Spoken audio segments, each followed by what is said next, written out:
Broadcasting live from the Business RadioX studios in Atlanta, Georgia, it's time for GWBC Radio's Open for Business. Now, here's your host. Lee Cantor here, proud to be sharing the stories of women business owners that are making things happen. This is, again, Lee Cantor, and I'm proud to have with me today Emma Moore, and she's with an organization called Fundamental. Welcome, Emma. Thank you. Thank you for having me. Now, Emma, before we get too far into things, tell us about Fundamental. How do you serve your clients? Well, Fundamental is a full-service agency. So we have worked on marketing campaigns as well as startups ranging from Disney to fintech. So we've been able to kind of become the incubator to test products before they really launch into the full scale of, let's say, a Costco product. So now, how'd you get into that line of work? That's a good question. I just fell in love with computers. I just literally fell in love with it. And I started reading books, and that's how it worked. I would just practice and practice and practice all night long and didn't sleep for about 10 years. And then I started hiring other people who had similar passion, but better than me. And then we all kind of fed each other, and it's been quite a journey. So now, when you were going at the beginning, when you were starting out, how did you kind of just battle through the grind of the learning curve? Well, I think that there'll always be a learning curve, and that battle will continue every day. And that's one thing, that's the beauty as well as the shadow of tech, which is I don't know anything. I don't know a thing. And tomorrow I won't know anything.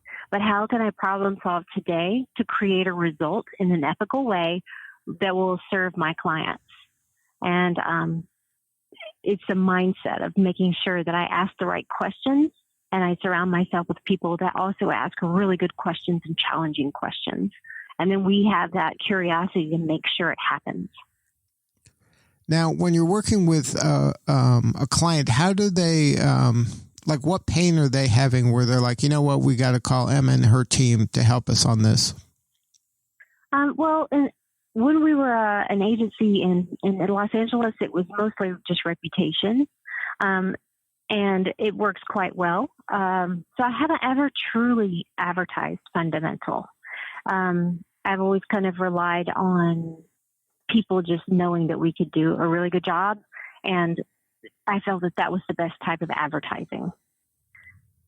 Now, but when it comes to, I think your question was, please repeat your question. How do you get clients? How do people what's the challenge that potential client has where they're like, I have to call the Fundamental folks, they'll be able to help us? Thank you. If it's a large corporation, it's usually an innovative product that they want to test. If it's a small company, they have a great idea and they're just not sure. They want to invest a large amount of money to truly create the product at another agency. So I've been able to scale the pricing model according to the business that's coming to me, and in an ethical way, though.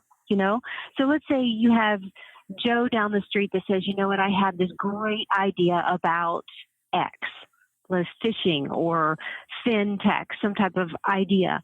We will price and create solutions that he or she can afford, and truly create a profitable result for them in a scalable model that's data driven. So that's what's helped us. So they know. Mm-hmm. You're kind of partnering with the firm in order to create something that your fees might grow as they grow?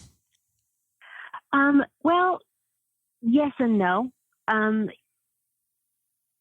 No, actually, no. We've never done that. We've always kind of kept the same prices. That's a good idea. Thank you. We suffered immensely for that. You never know where innovation's going to come from, Emma. So thank you. We have seriously suffered for that because they're doing well, and we're like, we really should have priced better for that. So thank you. So the way that it works then is you make it work at the beginning stages, and then if it becomes a huge success, then your fees stay the same, but it's a minimal risk for the firm that's testing out this idea.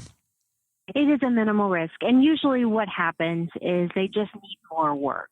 They just need more work. It may not be as profitable for us, but then they expand into marketing campaigns. They need more iterative testing. They need, a different kind of database. So it doesn't ever become anything too hairy in that people suffer too much. But your previous idea is probably best. now in the kind of in our current situation with the pandemic, has that impacted the business at all? My heart goes out to everyone who is suffering. I think that it has affected almost every industry but tech.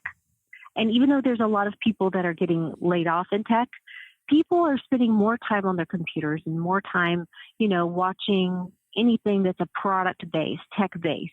So this is probably the first time that I have not immensely suffered. And I do mean that. The tech crash was awful. But what it did teach me was severe and utter compassion of what it takes to keep going every single day. Because I've been hungry. I've lost everything. I know what that's like.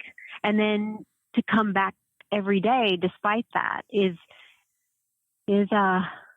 where true champions are made. And what I'm very hopeful that the society and the people involved, especially the entrepreneurs and the idea makers, we're going to create a new world. Not that we need to, but you see what I mean? There's going to be so many people out of just dire consequences that they're going to think of amazing things. And so because I understand where that is, I think we can meet. And then for you in your career, anybody and most people who have been in technology, it's kind of there's higher highs maybe and lower lows. It's very kind of change is real and it happens quickly. What do they say? It happens gradually, then suddenly. So yes. Someone who's gone through that maybe has a higher level of compassion or empathy for the people who have gone, or this is the first time seeing something this dramatic occur.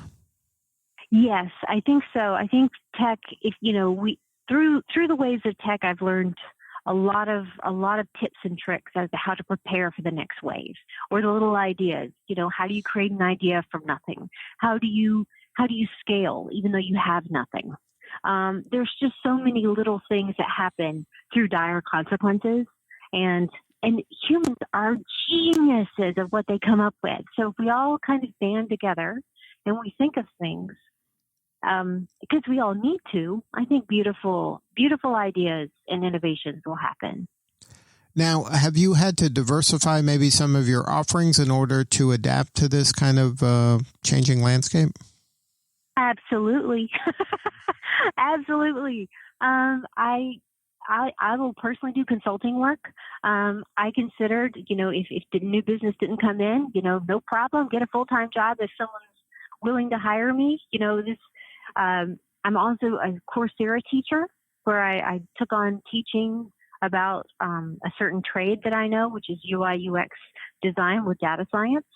And I'm willing to just turn up every day. What can I do? How can I serve? Just asking these questions. What can I learn? Who can I connect with? How can I help? And that's the kind of attitude that, that's what makes, I think, us as a country special. We're problem solvers and we're resilient and we just find a way. And that's a good lesson for the young people out there to not, kind of wallow in misery and woe is me, but to just figure out, I got to make it work. I got to figure out a way.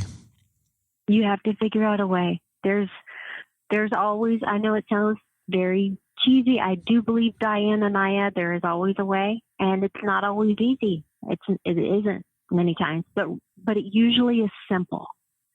And that's why I called the company Fundamental many years ago, because things are not always easy. In fact, most of the time they aren't, but they usually can be boiled down to a simple solution where you can move from there. And principles, living by principles.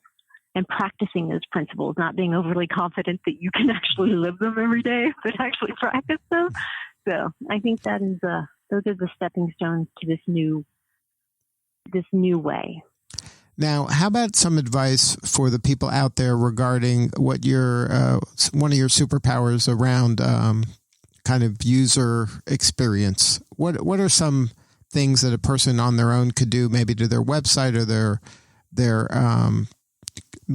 media presence, in order to make it as user friendly as possible?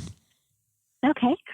Well, many times if they do not have the ability to scale themselves, there depending on their product or service, you can use template sites. You can use Wix, you can use Shopify, even there's even templates in WordPress that you can use a pre-formulated WordPress, whether you want to, market your services, whether it's writing or copywriting, you want to take a hand at funny t-shirts, or you have, some kind of technological innovation. There are plenty of templated ways to get started that already have that UI UX kind of feel to it.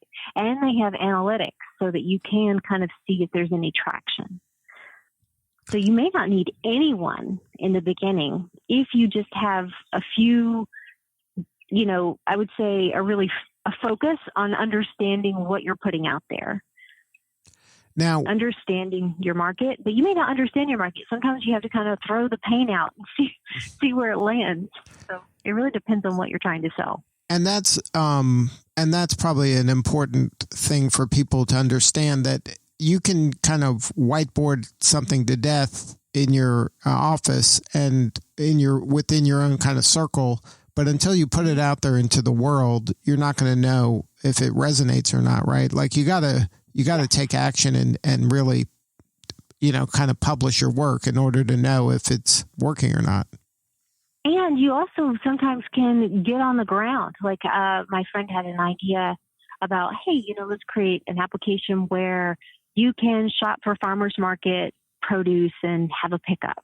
And even though that's a really good idea, where you can consolidate farmers in the area and get the kind of things that you want, and you don't have to deal with people in the sense of picking up any kind of illness.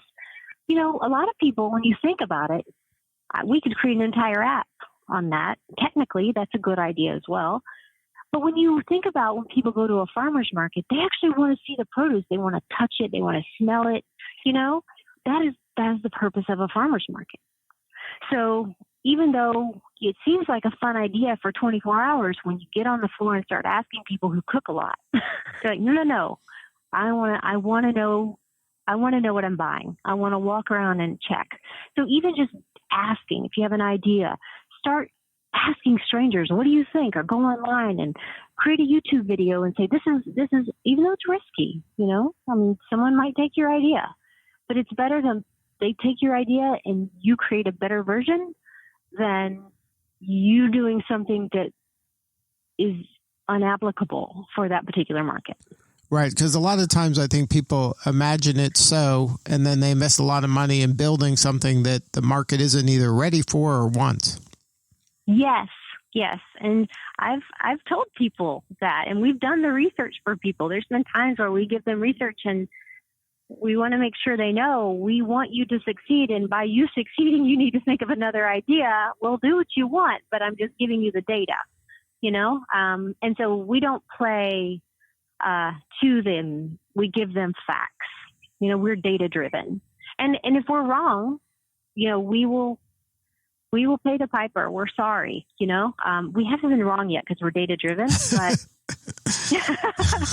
but I just said it, so it's probably going to happen. But, Now, tell me about your relationship with GWBC. Why was it important for you to get involved with that group? Well, we've been a vendor to Disney for many years, and I didn't know that WBC was part of Disney, and I had not ever participated in many women's groups. I wasn't aware of it. I had always just, hit my head against concrete and just somehow just worked myself to death, essentially. And it was really a nice thing to see such an amazing group of women that are so successful and so collaborative and, for lack of loving, that they're going to create a group where we can cater to a certain sector, whether it's contracts that only cater to X or Y, whatever variable that is. I wasn't aware of it until WBENC. So there was a lady at Disney that said, you need to do this. This is a good thing. And so it's good when someone from Disney says. Yeah, that's a good sign. Because I know you like data, so that's a good data point, right? When Disney's saying you should do this, that's probably something you should probably consider. Yes. And then, so you enjoyed the support of the group as well as the opportunities that kind of bubbled up, or can you maybe in the future will bubble up for you? Yes, very much so. I hope to make it to the convention next year. I don't, given the situation this year, but next year I'd like to go. And then for Fundamental, what do you need more of and how can we help? You're doing it right now by just letting me talk about it and opening up new avenues of business. And what Fundamental basically helps not every person, but we try to help through data. We try to help through research and scalable solutions so that you can start where you are to go where you need to go. And you do define those values. We can give our experience, but we don't always work with large companies. And so we've actually found a lot of joy in working with startups because there's so much passion and happiness in their idea that we love to see that. So if somebody wanted to learn more and have a more substantive conversation with you, what's the website? It's fundamental, fundamental.is, so fundamental.is. All right. Well, Emma, thank you so much for sharing your story today. Thank you. Thank you for having me. All right. This is Lee Cantor. We will see you all next time on GWBC Radio.